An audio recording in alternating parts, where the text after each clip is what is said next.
Welcome to Maxi Life Wellness Fridays featuring achieving better sleep during the pandemic. Again, I'm Patricia Bermudez. He's on your host for this event. I'm glad that you all are here because this topic is really important because sleep has always been an integral part of our good health and overall well-being. Unfortunately, due to the COVID-19 pandemic, stress, anxiety, change in routine, as well as other factors have contributed to affect a negative change, not only in the duration, but the overall quality of our sleep as well. Now, our speaker will discuss how we can change that and allow us the best scenario in achieving a most restful sleep. Now, it's time to meet our speaker. He finished his medical degree at the University of Santo Tomas. He is a former chairman of the Fellowship Training Accreditation Committee of the Philippine Society of Sleep Medicine and former president of the Philippine Society of Sleep Medicine. He is currently the clinical head of the Center for Snoring and Sleep Disorders in the Medical City Pasig and the past chairman of the Department of Otolaryngology, Head and Neck Surgery at the Rizal Medical Center Pasig. I'm honored to be introducing this wonderful speaker to you. So, ladies and gentlemen, here is Dr. Michael Alexius Sarte. Good afternoon, Dr. Sarte. Patricia, good afternoon. I'd like to thank everyone, especially Maxicare, for organizing this event. Thank you so much. Go ahead, Doc. Looking forward to your talk. Okay. I'll be talking about achieving quality sleep during the COVID-19 pandemic. Okay, can I have my, okay, that's the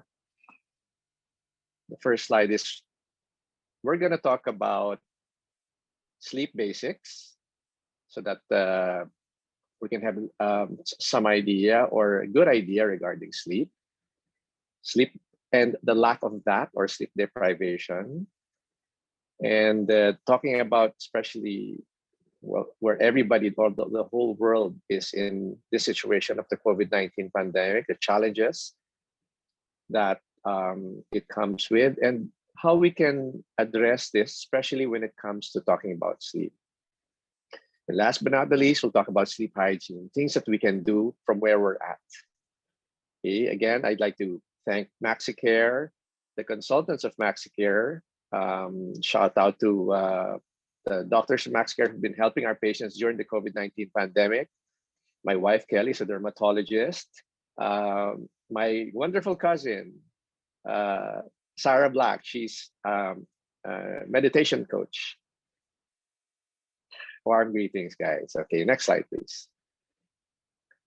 So this slide can seem a little bit of a paradox. When we talk about sleep, we all know what that is. But this definition can be a little bit confusing because you see words as actively induced, brain, organized brain. Okay, so things are going on in the brain when we're asleep, because apparently when we're asleep, our brain has a different undergoes different changes, actually brain waves. But when we talk about sleep itself, we actually see somebody lying down, eyes closed.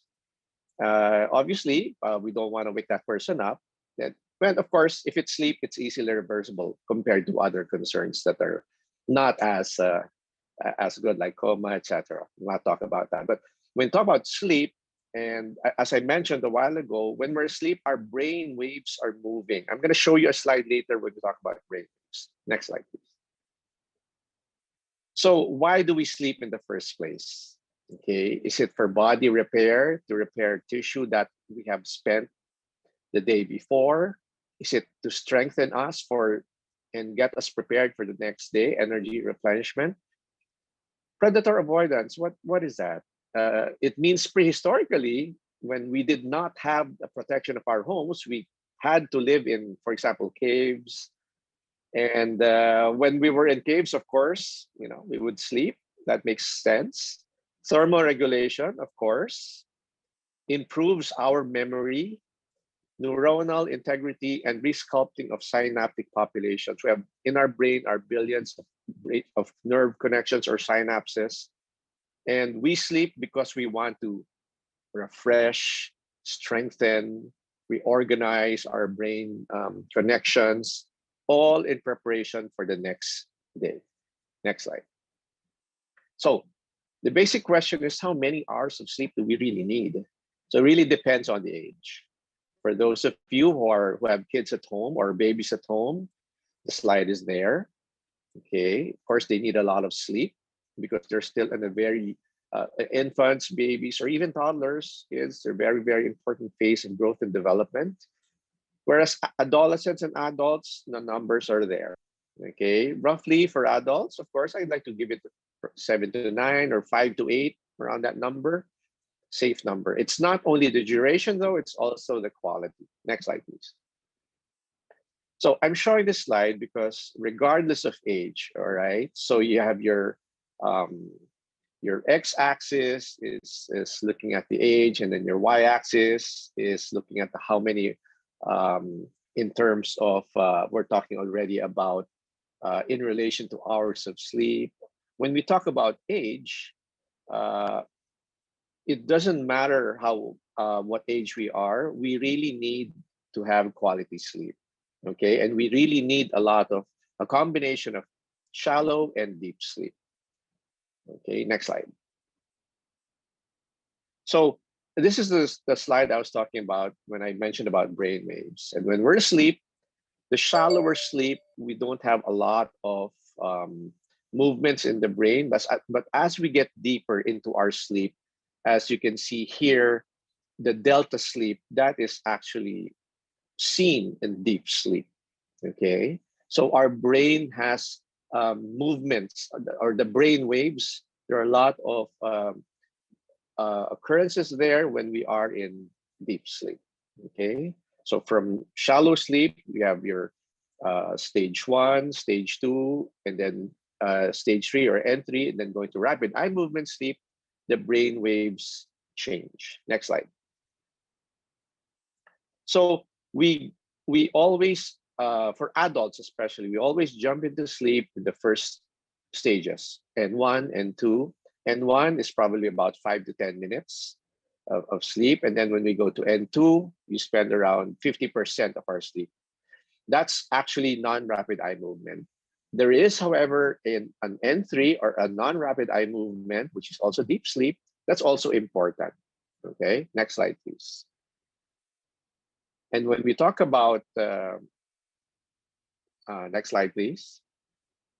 When we talk about rapid eye movement sleep, this is when we dream, okay? Dream stage of sleep. It is also important for us to reach this stage because when we talk about strengthening our brainstem mechanisms, or it helps us with our memory, dream stage of sleep is also there. So it's very important to achieve this. And in fact, in infants or in babies, they have about 50% of rapid eye movement. But we need that too. As adults, we need that too, about 20% rapid eye movement. Rapid eye movement and slow wave sleep, which is non-REM 3, that's about 25% all in all. So that they're the parts of sleep that where we call deep sleep. Next slide, please. Now I'm showing the sleep, this hypnogram, because when we're talking about sleep, we, as I mentioned a while ago, we have to go first in the shallow levels of sleep, then going to the deeper level of sleep, then to the dream stage of sleep, which is rapid eye movement, and then we go again to the shallow level of sleep. So the transition is there 4 to 5 times per night. So we have to go through those stages about 4 to 5 times. And as I mentioned a while ago, once we have some shut-eye, our brain is already programmed to go into N1, etc., going to the deeper level. Okay, next slide, please. Next slide, please. So when we're talking about sleep, what controls our sleep? Of course, we have 2 processes. the homeostatic process and the circadian rhythm. Okay, this slide, circadian rhythm, is talking about our internal body clock. This is where we have changes that occur to us at particular times in the day or even in the early morning. Okay, so this is inside our system. Next slide, please. And when we talk about circadian, let's look at this slide. So it's about 5 o'clock in the afternoon. What happens now? At 5 o'clock in the afternoon, going to 6 o'clock, you have there, okay? Going to 6 o'clock, 6:45, sharpest blood pressure rise at 4 p. And then, I'm sorry, 6:45, okay, I'm sorry, 6:45, that is actually in the morning, going to noon. Okay, so 12 noon. So right now, again, sorry about that. It's 5 o'clock in the afternoon right now. On the left side, okay, you have there greatest cardiovascular efficiency and muscle strength. What about what happens at 9 p.m. or that it says 2100? Melatonin secretion starts. Okay, and what happens at 2 p.m. or 2 a.m., 2 in the morning or early morning? Deepest sleep. Okay, then as we go further in the early morning, sharpest blood pressure rise, 6:45 in the morning. This actually correlates with those of you who might be taking your blood pressure meds in the morning, because that makes a lot of sense. Okay, highest alertness is at 10 in the morning. Best coordination is at 2:30 in the afternoon. So these things happen to us as a rhythm, and this is our internal clock. Next slide, please.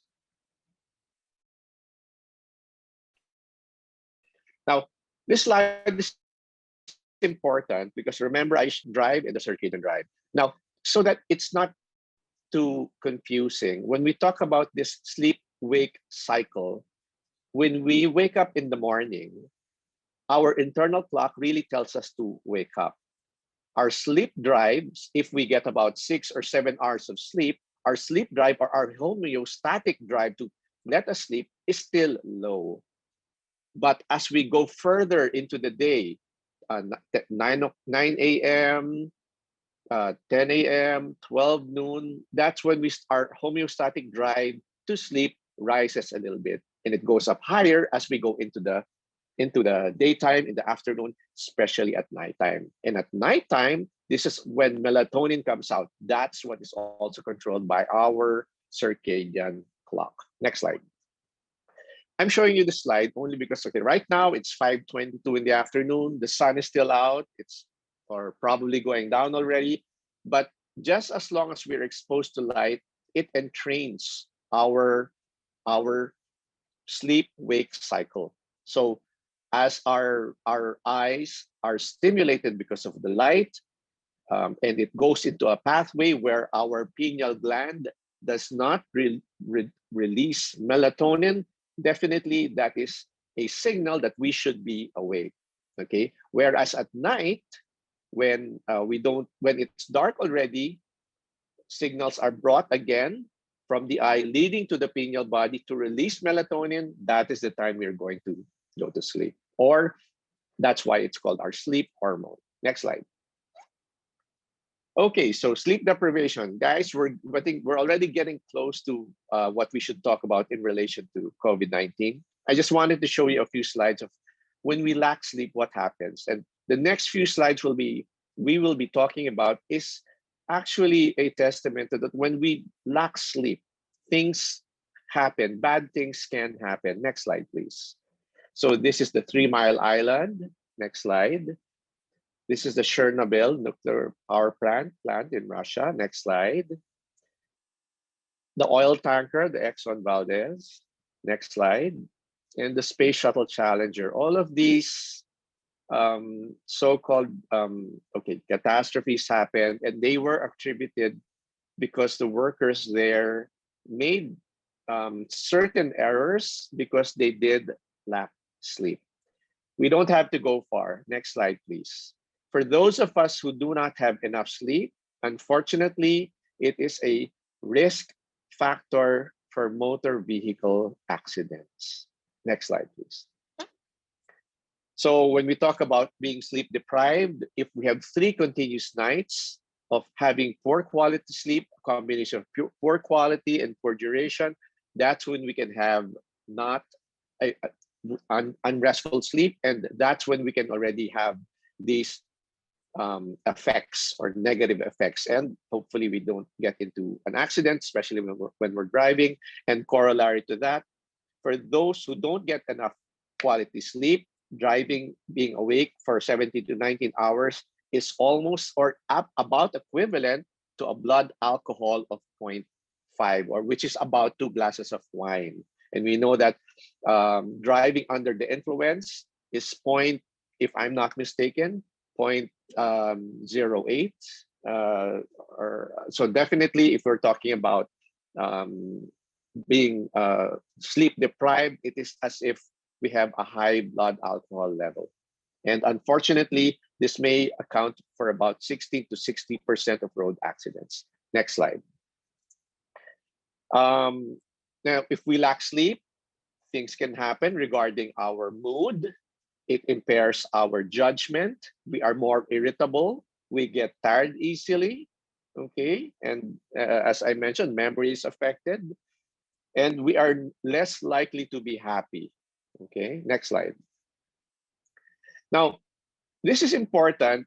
We're getting closer. Okay, guys. We talk about hormones and metabolism. And I showed a slide a while ago regarding melatonin. It is sleep inducing. It is our sleep hormone. And corollary to that, or opposite to that, you have your cortisol. So there is a constant release of these hormones as we go to sleep. And we also know that growth hormone is important, not only for kids, but for all of us. We as adults need growth hormone too. And it is released at around past 12 midnight.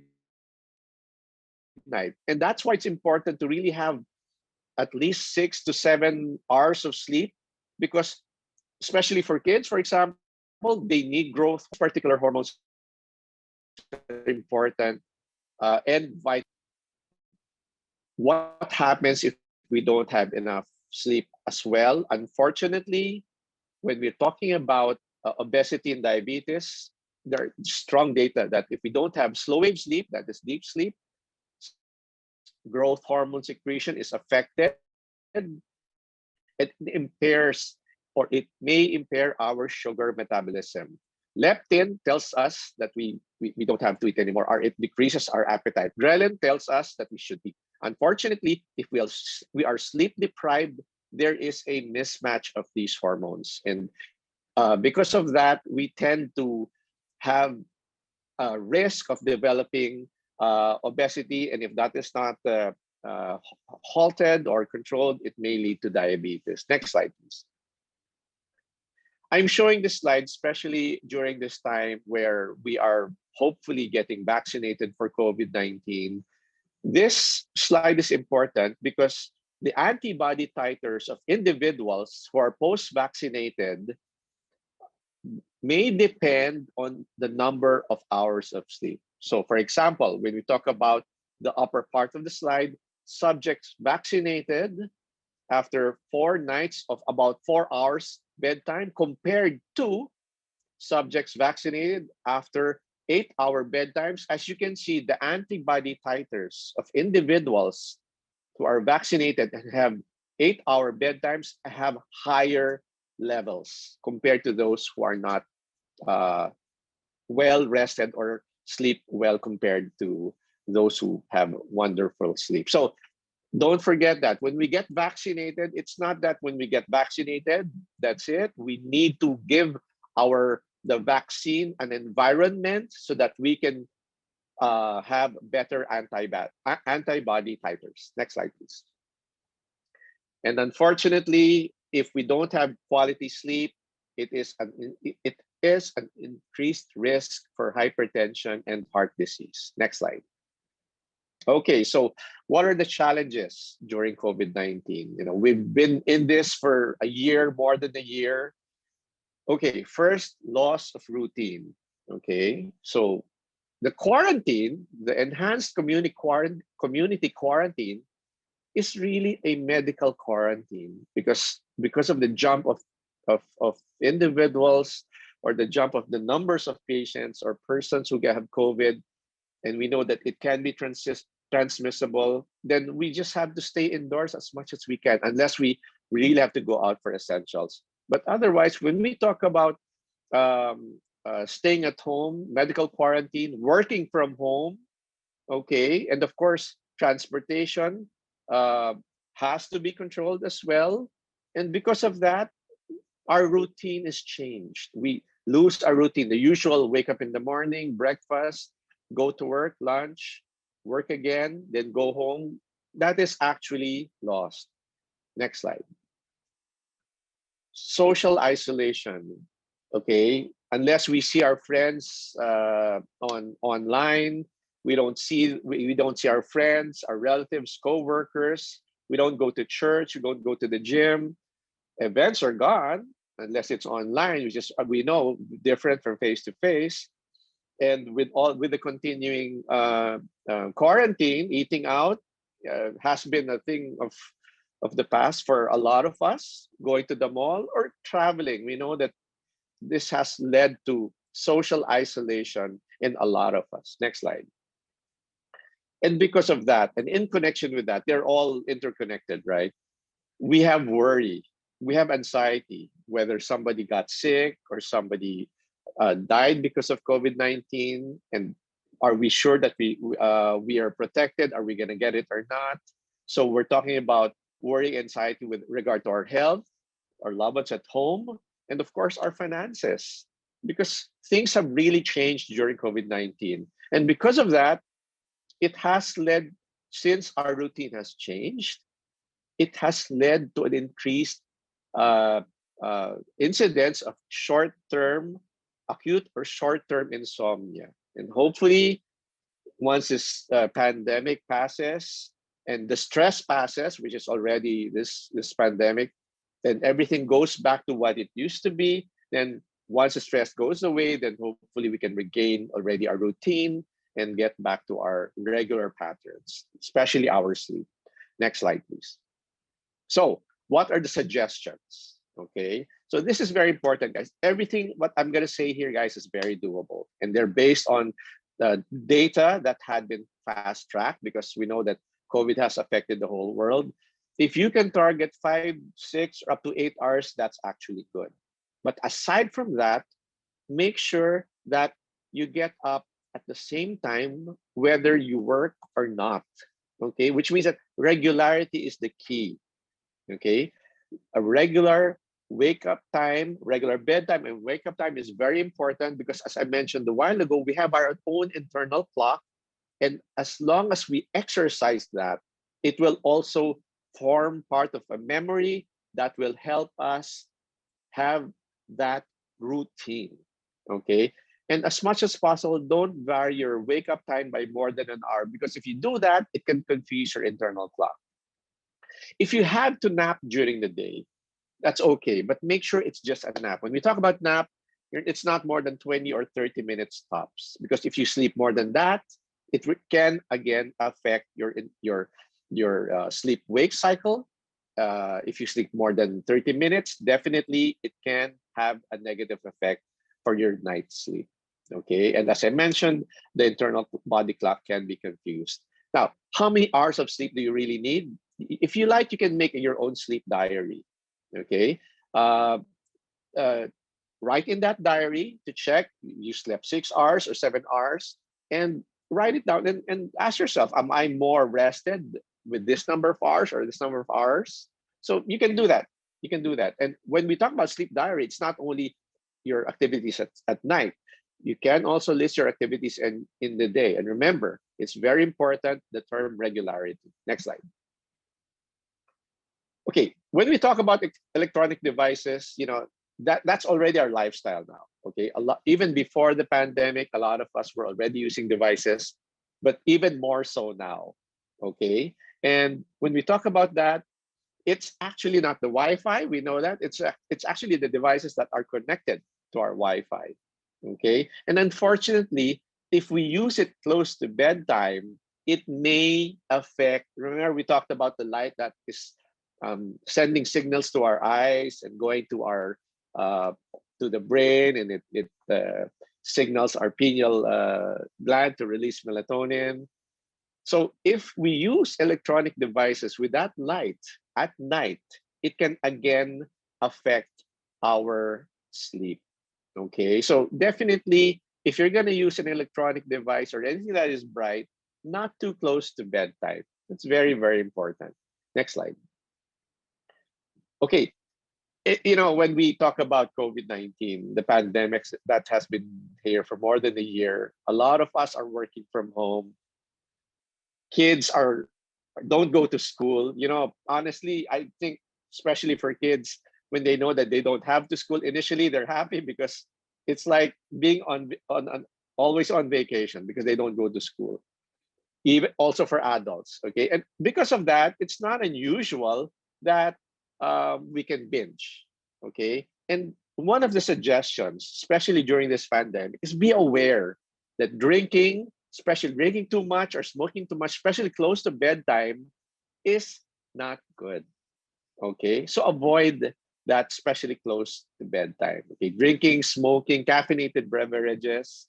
Okay, and remember, we talked about trying to get um, uh, trying to get regular going out, exposing yourself to sun is very important. Remember, we talked about the stimulation of light, sunlight during the day.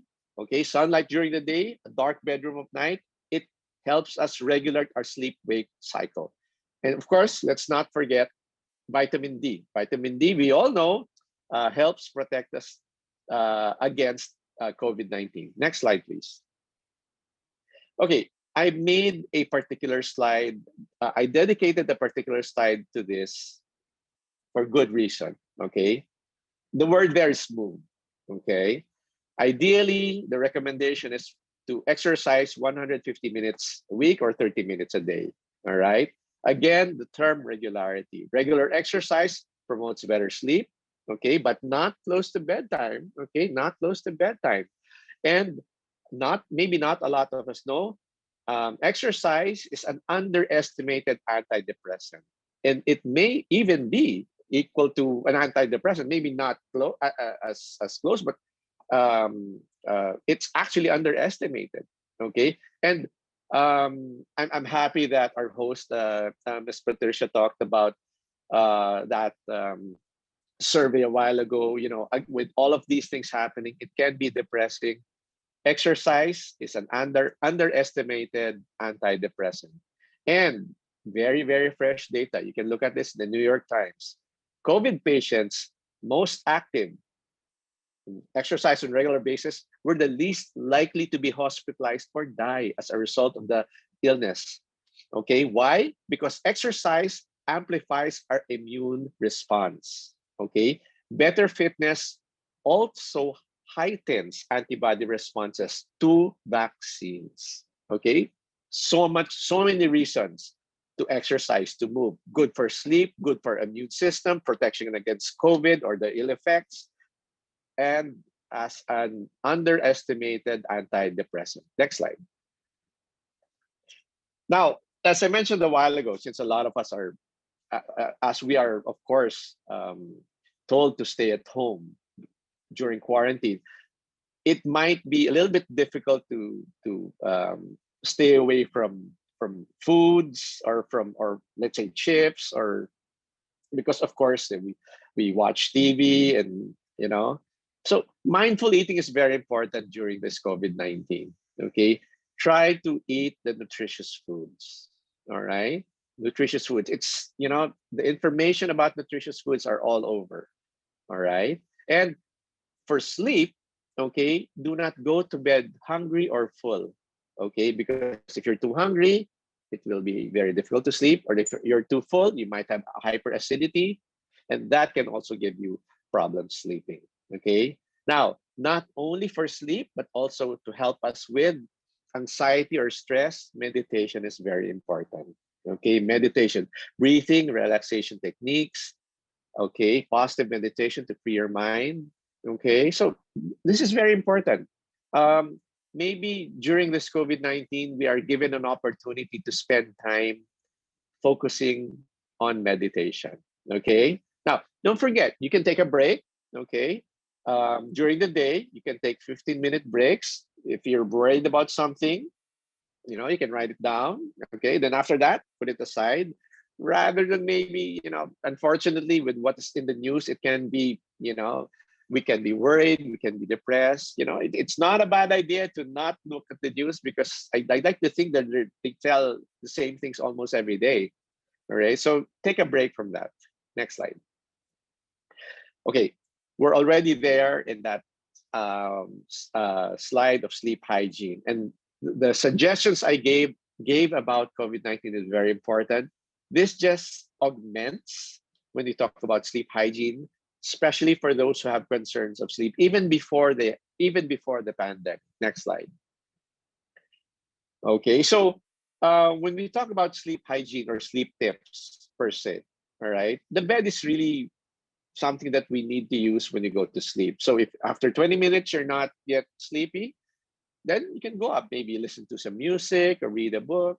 Okay, and remember, we talked about things that are routine. That's very important. That also goes the same for our sleep rituals, like taking a warm bath, meditating, praying. All right, you can do that and form part of a ritual. And remember, we talked about getting up the same time every day, regardless if it's a weekend or a holiday. Okay, and of course, in connection with that, you want to get a full night's sleep. Next slide, please. So as I mentioned a while ago, if you can avoid taking naps, that's okay. But if it is a nap, then it should be more than 20 or 30 minutes. As I mentioned a while ago, so that it's going to be a positive, it will be a positive mechanism. Our bed is just really for sleep. Okay. And we talked about substances a while ago, about drinks. Coffee takes about 8 to 10 hours to wash it out. If we have, this is of course if you have problems sleeping. Okay, don't, because unfortunately, because it takes a while before it gets washed out. That's why I placed that no coffee after lunch. Unfortunately, alcohol also may have a negative effect on our sleep. So especially do not take it on a regular basis, or especially that close to bedtime. Next slide, please. Okay, we talked about nicotine already a while ago. Don't go to bed too hungry, okay, or too full. Exercise is important, but not too close to bedtime. And if you are on medications for sleep, use them with caution. And we talked about taking a break. All right. Now, let's not forget, the bedroom is important. It should be comfortable, but it should also be quiet. It should be dark, and it should be cooler. Okay. It's especially during summer, it might be a problem. So you can find a way to make the bedroom cooler. That will really help. Next slide. Okay, what is the current research on sleep? These are my last 2 or 3 slides. When we don't get enough sleep, of course, more of negative things happen. And based on this slide, we can see that if you don't have quality sleep, unfortunately, it can lead to problems regarding cortical secretion, the blood sugar levels, leptin molecules are less. Because of that, we have a tendency to eat more. And unfortunately, because of that, it may lead to hypertension, diabetes, and obesity. Next slide. I'm just showing this slide because if you sleep less than 4 hours or 5 hours or 6 slide, you are more likely to be on the heavier side. Okay, next slide, please, or obese. Next slide. Now, I think this is one of my last slides. I'm showing this slide in correlation to what is happening now regarding COVID-19. And this slide shows that for those of us who have not enough sleep, or who slept only 6 hours, or especially even less, they have a lowered resistance to viral infection by 50%. And that's how important sleep is to us. Okay, so I think that is my last slide. Thank you very much and take care, everyone. Wow, thank you so much, Dr. Michael. I took down a lot of what you said. I noted them down, and it's as if I need to work a lot just to be able to get a good night's sleep. But thank you. Those were wonderful tips and advice. We definitely learned a lot from you. And I know that, somewhere down this next couple of days, I probably could achieve that good sleep that I've been looking for. Ang dami kong questions. Pero mas madaming questions yung Maxicare members natin. As if ang dami-dami-dami talaga nila. Kaya naman, you guys keep sending in your questions for Dr. Michael. But first, let me introduce to you another expert who will facilitate the Q&A. Our moderator is an occupational health physician, lifestyle medicine specialist, a diplomat of the International Board of Lifestyle Medicine and Philippine College of Lifestyle Medicine. She is the co-founder of Four Leaf Lifestyle Medical Group, the first lifestyle medicine group practice based in Manila. Speaking to us, actually, all the way from Atlanta, Georgia, USA. That's right. She's one who's also probably sleep deprived at this point. Let us welcome and thank Dr. Nicole and Aika Buenavista. Hey, Doc Aika. Hi, yes, a healthy afternoon to everybody. Thank you so much, Patricia, for that very kind introduction. And let me also thank Maxicare for having me and conducting this very relevant and important topic for our Maxicare participants and audience. And I also would like to thank Dr. Michael. Thank you so much for your very informative lecture and very relevant. As I said, during this pandemic, it is a common problem to be sleep deprived.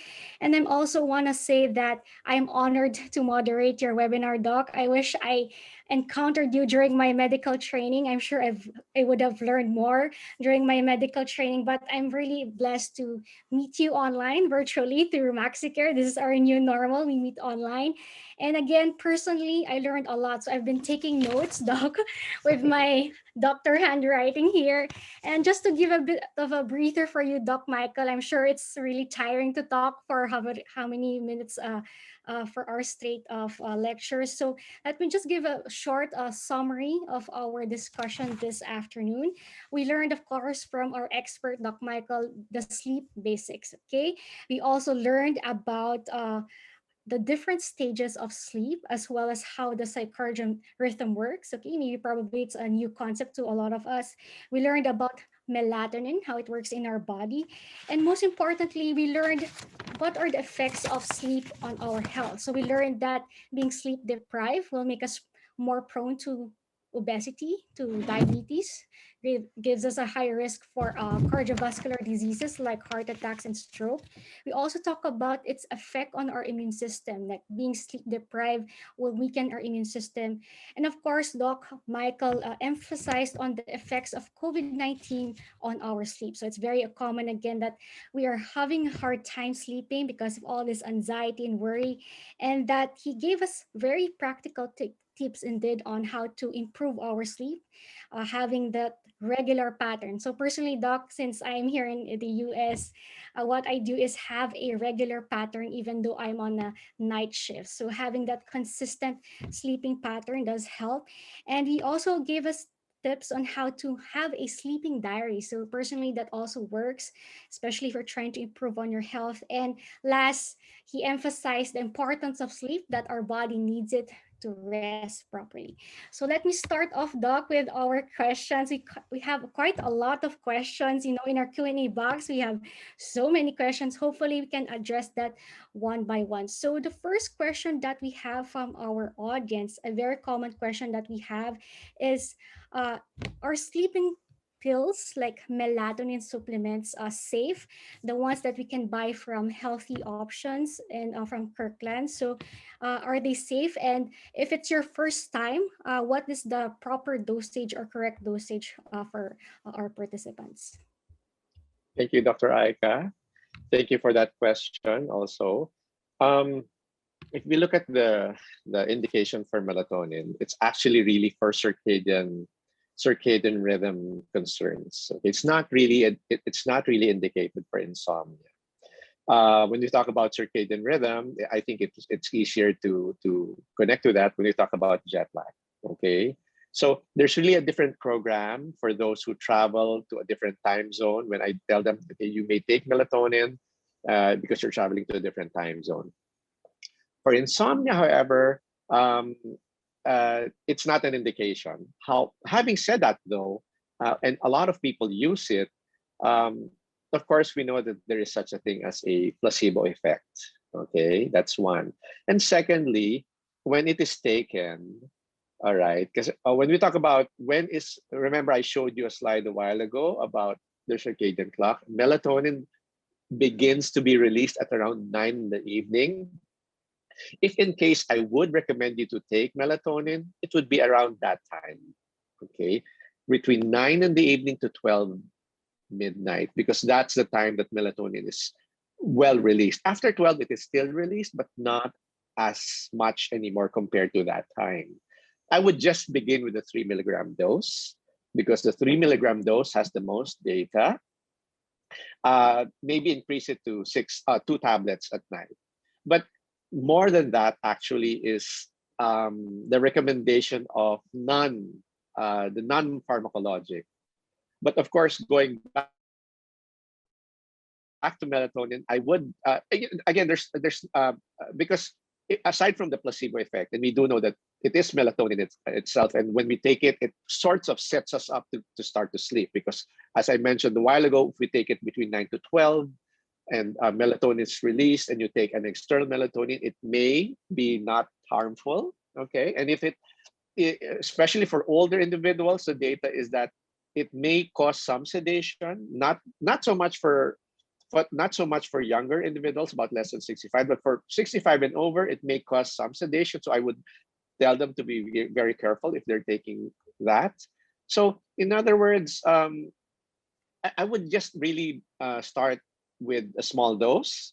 But more than that, I would really tell them to take it chronically because it's not really indicated for that purpose. Yes, I totally agree, Doc Michael. And just a follow-up question on melatonin, since during COVID-19, we have seen on social media kasi, some people saying that melatonin helps with COVID-19 patients. So in your opinion, Doc, does melatonin really help for COVID-19 patients or as a supplement for treatment for COVID-19 patients? Thank you, Dr. Aika. The Philippine Society of Sleep Medicine, we released a statement on that. Okay, and since a lot of things that are being used now for COVID-19 are really on an experimental basis, from the vaccines to the medications, melatonin included. So having said that, since the data is not very much, and the recommendation that some are giving is huge. I mean, remember when you talk about melatonin, I just talked about 3 milligrams. The data or the recommendation that is being given for COVID-19, it's 10 times the dose. So our stand on that is actually not for COVID-19. But as I said, a lot of things that are being used now for COVID-19 are experimental. So I'd like to just add that melatonin is important. Melatonin is has been known to be an antioxidant, and even there are data now that are pointing it to being an have anti-cancer properties. And so when melatonin came out during COVID-19, I'm not surprised because that's how important sleep is. Okay, that's how important sleep is.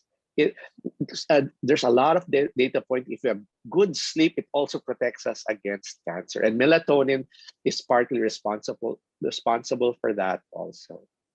Yes, Doc Michael, I agree as well. And just to let everybody know, as doctors, in the healthcare professional, we always base our recommendations on evidence-based medicine and on data. So yeah, we always have to be backed up by our data. So on another topic, Doc, another question that we have from Gets. So if an adult needs at least 8 to 9 hours of sleep, as you mentioned in your lecture, that adults starting at 18 years old to 65 and above need at least 7 to 9 hours of sleep.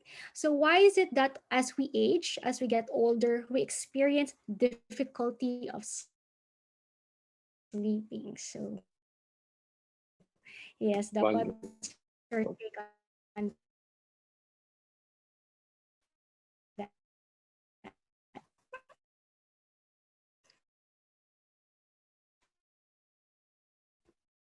wonderful higher. Okay, or when and sleep wake phase cycle can be uh, changed from being so active to being not so active. Definitely, that can affect our number of hours of sleep, duration, and also the depth of our sleep. Because remember, ideally, as we talked about our circadian clock, we have to be active during the day, and it will also set us up to get good sleep at night, regardless of age. So when we that's right, we need to have 6, 7, 8, maybe up to most 9 hours of sleep.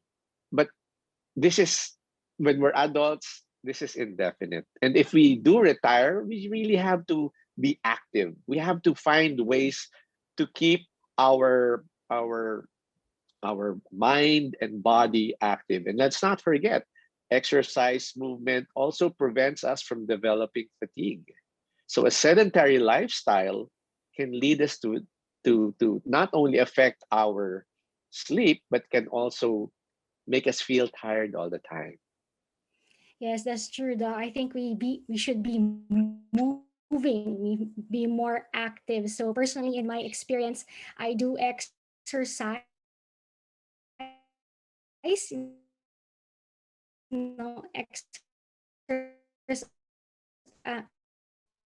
physical activities, not just exercise, more sleep. So another question, Doc, I think this is a very common question as well, and I can relate.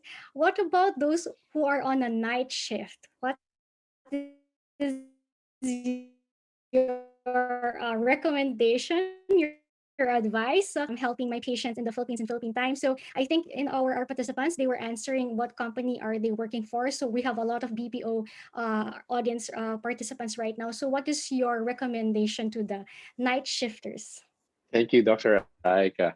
Um, I recognize the reality of working in a night shift, and I respect that for whatever reason, especially maybe economical reasons. Like I mentioned, I respect that.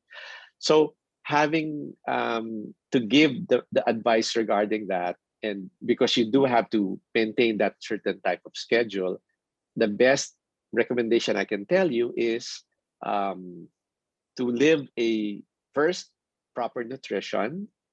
Okay, stay away from substances.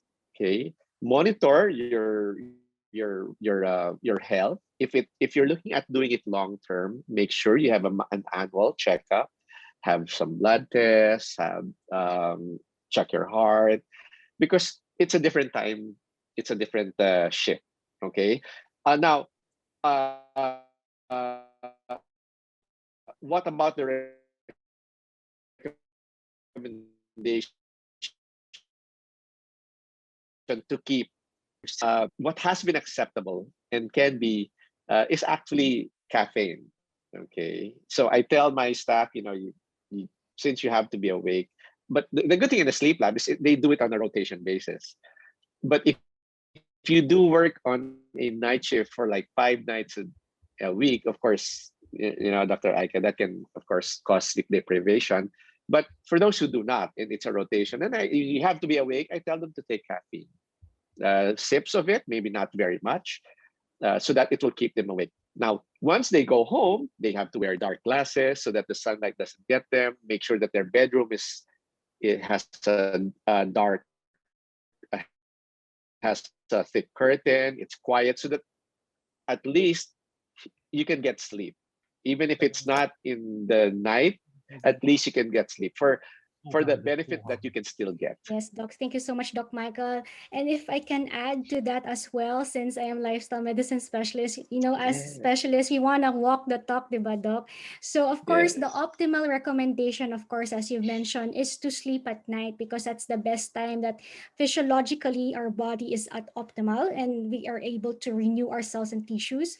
However, maybe I can just share to our viewers who are also on the night shift what I do personally just to help myself also is having that regular pattern. So I think a good thing about important thing about sleep is consistency. So I make sure that I sleep the same time every day, wake up the same time every day, not just on work days, but also weekends, on vacations, and getting that at least 7 hours of sleep. That's uninterrupted.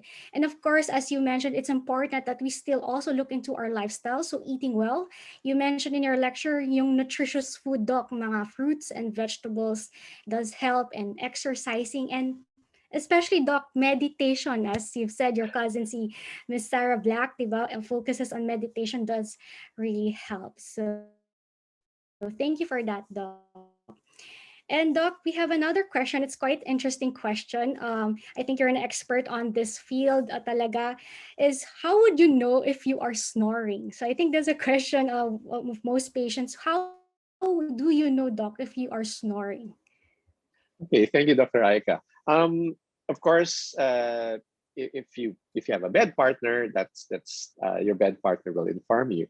But if you're alone, there are certain clues that will tell you that you're snoring. One, um, uh, from the lightest symptom, you wake up in the morning the next day with your throat dry. Okay, it means you're sleeping with your mouth open. So mouth breathers at night have a higher tendency to snore. When your mouth opens and you're sleeping at night, the soft tissues in your throat relaxes, they vibrate, and they begin to snore. Secondly, is when you wake up in the morning, or not just in the morning. Okay, so the lightest is with, as I mentioned, your throat is dry. Second is when you're about to sleep and all of a sudden you awaken, and you awaken because there's a sound. There's a good chance that the sound came from you and you were snoring. Okay, so that's a second clue.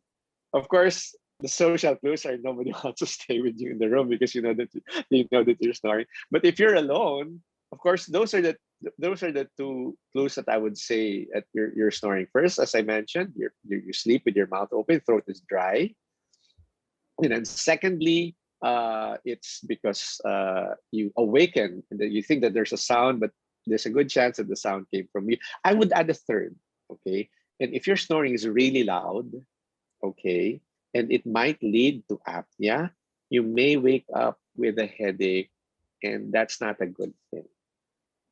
Okay, thank you Thank so you. much for that, Doc Michael. That's true. I totally agree with that. Just a time check for everybody. It's 5:58 p.m. So I think we just can entertain a few more questions. One question here that we have is related, I think, to narcolepsy. She's asking if how come bigla po siyang nakakatulog, or she already has difficulty sleeping at night, but in the morning bigla siyang nakakatulog out of her control. So maybe, Doc, you can elaborate more on narcolepsy. Thank you, Dr. Aika. Narcolepsy actually, as the questioner stated, one is sleepy everywhere, while you're eating, while you're talking, uh, while you're in the table discussing. That's first. Second is we call it hypnagogic hallucination, and as the term implies, hallucination. It's like you hear things, see things, okay? And then third is actually cataplexy. This I think is related to what the question was about. When you talk about all of a sudden you lose your strength, but this usually happens at heightened emotional reaction, like you're happy or you're sad or you're angry. Sleep paralysis is like when you go to sleep, and then when you wake up, you can't move your body. You can see your body, but you can't move. Sleep paralysis. So those are what we see in narcolepsy. Now, what I would recommend, okay, when we talk about narcolepsy, if we compare it with idiopathic hypersomnia, narcolepsy, take scheduled naps, okay, maybe 30-minute naps. And then when you wake up and you feel refreshed, then most likely that's narcolepsy. Because if you do not, then that's hypnagogic hallucination. I'm sorry, that is idiopathic hypersomnia. Sorry, idiopathic hypersomnia, which is a different discussion altogether. But for narcolepsy, aside from taking naps, I would recommend something to wake you up. caffeine, coffee. Of course, there are medications. You have modafinil, but we don't. Of course, we have that in the U.S., Dr. Aiken, but we don't have that here. But more or less, talking about ways to keep you up. Okay, but definitely you need to be tested in the sleep lab for that, because we don't like you to feel or fall asleep or lose that muscle. You all of a sudden you usual muscle strength in places where that should not happen, and it might cause harm to you. So we need to test you for that. Thank you so much, Doc Michael, for that. And since it's already 6 o'clock, we'll have our last question. So from Gets, what would be your opinion, Doc Michael, on alternative sleeping aids, like, for example, meditation, drinking tea, and also drinking warm milk before sleeping? I think that is the usual practice before. So what would be your opinion on that, Doc Michael? Oh yeah. I love when we talk about meditation. I I think my cousin can talk more about that, but I'm a firm believer in meditation, and the data is very strong in meditation. So there's so much data saying that meditation is important, not only for sleep but also for healing. Okay. Now, in alternative, okay, if you talk about tea, there's only two teas that has no caffeine. You talk about chamomile and peppermint tea. Okay. All the others, of course, I'd like to make sure that they're safe, because herbal medications, I have an open mind to that. Okay, I'm okay with that, but make sure that it is safe, so that when you take it, even if it does not help you, at least it does not harm you. Okay, but my mind is open to that. I'm sorry, what was the last one, Dr. Aika? Meditation, Milk, Doc. What alternative about milk. warm? Yeah, okay. Yes, yes. Yeah, okay. Talking about nutrition, especially for sleep, milk, nuts, they have melatonin or precursors of melatonin. Okay, so like tryptophan, you know, and there's a list of foods aside from warm milk. You have nuts that have melatonin or precursor of melatonin. Yes, definitely. Okay, thank you so much, Doc Michael, for that. I hope everybody in our audience learned a lot. Personally, I learned a lot from you, Doc, and hopefully I can meet you one day, maybe in a hospital or in a healthcare facility, so and be giving you or referring patients to you as well, Doc. So thank you so much, and I want to say thank you also to Maxicare for having me. Well, thank you to both of you. Actually, Dr. Aika, you handled that really well. We were really overwhelmed with the number of questions that we had today. Obviously, this is such an important topic. And of course, Dr. Michael, like what Dr. Aika said, we learned so much. And my hope is that myself and a lot of our MaxiCare members here will not just have takeaways, but really make changes in our lifestyle so we can achieve better sleep, whether it's the pandemic or not. Thanks to both of you. Now, with World Health Week being celebrated just last April 7th, it was so good to learn from both of our doctors here. And I know that they have some parting messages still. And maybe for that, I can ask Dr. Michael for your parting message for our attendees.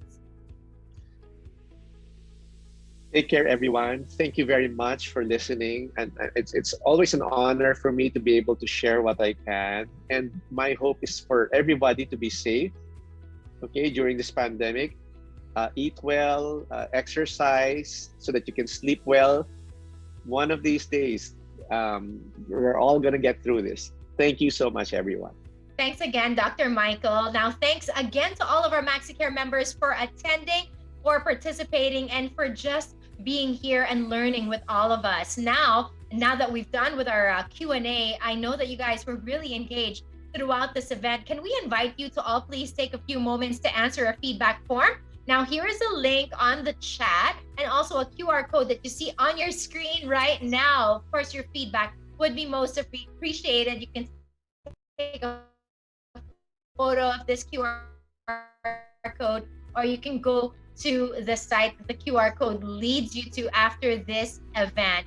Now, we are ready to announce the winners of our raffle, our staff. And like I said, we will give out a prize for a winner who will receive a portable yoga mat, another winner who will receive a J umbrella, and a winner who gets a mini clutch bag. And the Maxicare team will get in touch with you if you are one of the lucky winners in claiming the prizes. And here they are, the names that we will be sending these gifts to. Portable yoga mat goes to Dahlia. Claudio, congratulations to you, Dahlia. Tessa Atienza wins the J umbrella. Really needed. And Rina Fajardo gets the mini clutch. Congratulations to our winners this afternoon. Now, here are two real quick poll questions before you go, all right? So it's just an easy question. And the first one always is, do you want to live a best life, your best life? Of course, through sleep, this is something that we can definitely achieve, and all the takeaways that you guys have been getting from our wellness. Do you want to live a best life? And it's always a resounding yes, of course. Gusto natin lahat yan. So we expect to see you in our future events. And speaking of future events, what topics or activities would you like to see in our next Wellness Fridays? And you can choose more than one, by the way, for this particular option. Gusto nyo ba ng COVID-19 updates? Building relationships amidst the pandemic? Parenting during a pandemic or in a pandemic? Motherhood and breastfeeding? Paano na yung hair we go? Achieving healthy hair. Uy, kailangan pa rin yan na. Importante because we always have to look our best, whether it's on the virtual or even if we're wearing masks. So, what do you guys think? A lot of people, are saying, here we go, achieving healthy hair. Importante yan, lalo na pag stress ka, di ba? You pull your hair. But I'd love to be in that event with you guys as well and learn as well. Ang dami rin gusto ng building relationships amid the pandemic. Well, if you enjoyed this experience, please do share it on your social media using the hashtag Live Your Best Life and hashtag Maxicare Wellness Fridays. You can tag Maxicare also on Facebook at Maxicare Healthcare Corp, on Instagram at Maxicare Healthcare. Also, of course, don't forget the Maxicare Health and Wellness on Instagram when sharing about your wonderful takeaways from this event. And don't forget to subscribe to their YouTube. You need to look for. To learn more about Maxicare's products, please visit www.shop.maxicare.com.ph, where you can send them a message through their FB Messenger. If you have questions about our Maxicare Wellness Fridays, you may send an email to maxicarewebinar@maxicare.com.ph. Hey, just an announcement. Listen up. We have guys on our next Maxicare Wellness Fridays, which will be on April 30th during a pandemic with Miss Gabby Roa Limhoko. The QR code for the registration is on your screens right now. Make sure you register early. That ends our event for today. Thank you for being with us here this afternoon. Now that it's evening, we hope that you enjoyed and you were able to take away meaningful information. Thanks, Kevin, everyone. Have a great evening. And we know that with Maxicare, you can live your best life. Have a good sleep tonight. Bye, guys.